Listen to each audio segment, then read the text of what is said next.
Hello everyone, today we continue our review of factions, and Techno is next on the list. I think you can guess which character from this faction is my favorite. Of course, it's Angela. I will take 5 copies of her to full awakening. What is the reason for my fanaticism towards her?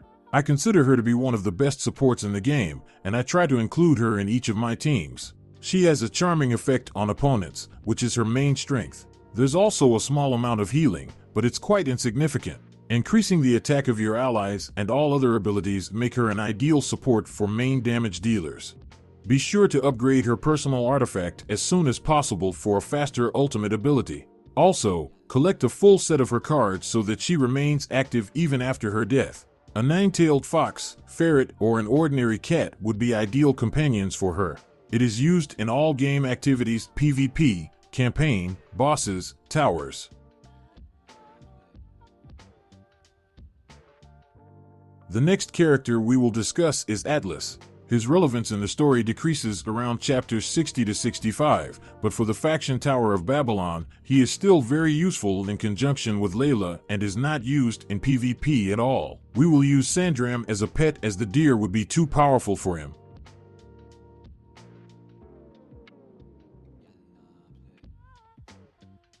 Nathan is a very useful character for the Tower of Babylon faction. His abilities, which increase damage to targets, are impressive, as is the dome he creates to cover opponents, leaving them vulnerable to our team, making him extremely valuable for progressing through the tower. He can also be useful in the campaign, although I prefer other characters for that role. While PvP can yield good results with specific teams, I would not recommend giving him a full awakening right away, as there are still more valuable characters available. Personally, I would wait to awaken him later, unless a new character of his faction becomes available. As a companion, I use the wolf to enhance his damage abilities. While not the best, it holds its own in the roster for character pumping.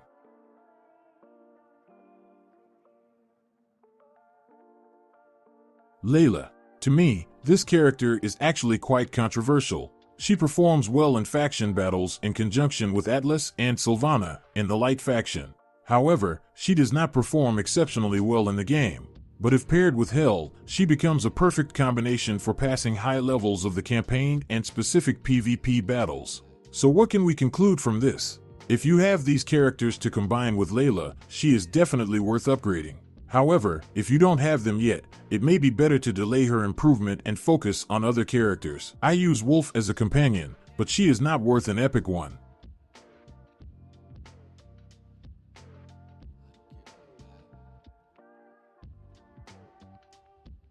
What can I say about Carrie? Although the character is old, it can still be useful. Its main place of application is the fractional Tower of Babylon. I do not use it at all in my campaign, as there are stronger and more interesting characters available. PvP is also not used. You can upgrade the character, but its relevance is declining, and most likely, the next person to join this faction will replace it as a useful character. For now, you can use it, but it's not fully awake. We use the wolf as a companion instead. Borg.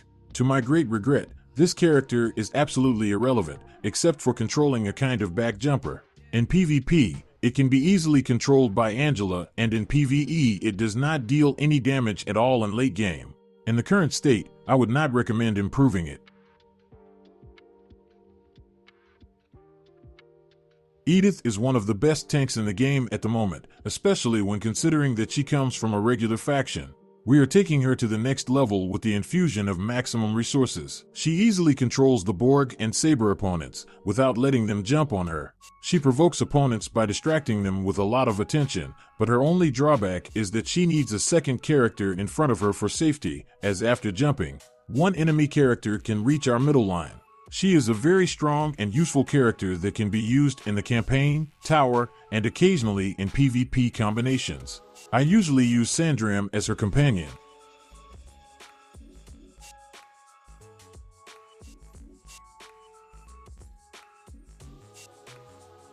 Lolita. Once upon a time, I was a big fan of the character in the tank role. However, time has not been kind to old characters, and their relevance has significantly decreased. I would not recommend beginners to focus on her until they have leveled up Atlas and Edith. The only situation where she is useful is in the faction tower, paired with Edith. She takes on opponents that Edith cannot reach with her jump. With the introduction of a new tank character, this faction may have to stop using her. As a member of the Sandram faction, she can be a valuable asset. Alpha, Saber, and Leslie are not needed at all in the game right now. We won't even dwell on them. They are very weak in comparison with other characters of this faction.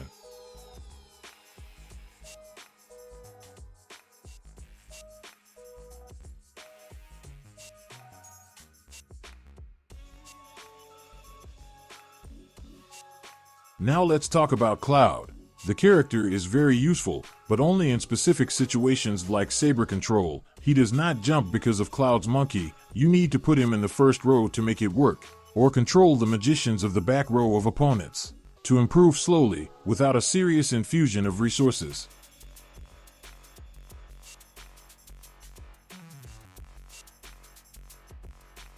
As for Diggy, while I appreciate the support in this game, unfortunately, I did not find any real use for him. If it was not possible to use duplicate characters, I would have upgraded him, but I already have Angel's Army, so it is not worth it for me. Again, it would be better to focus on improving another character instead of spending resources on Diggy.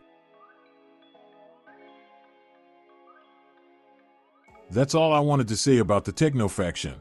What do you think? Do you agree with me? I'd love to hear your thoughts in the comments. And until next time.